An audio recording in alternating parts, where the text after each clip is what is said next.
Actually, ako po yung sumunod sa footsteps ni Mamita na maging musikero, maging singer. So, lahat ng family namin artista, pero ako naman, I make music. I wanted to follow in Mamita's footsteps. And every time I perform, she's really, my inspiration.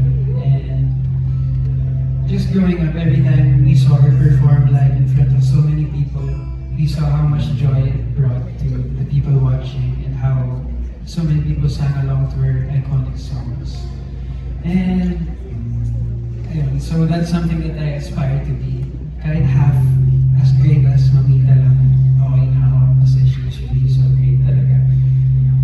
A backstory lang, in Mamita's house kasi sobrang daming photos and pictures of her performances and her posters. And one thing that really stands out is her poster when she performed with the Beatles.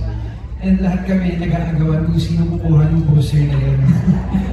Kung sino mag-uwi. Lahat kami nagdi-dibs. So, ayun. And then, recently when Mamita was getting older and she started having trouble with her memory, she never forgot how to play the piano and sing. And one of the songs that she would always play for us was Hey Jude by the Beatles. So I wanted to sing that for you guys tonight. That's okay.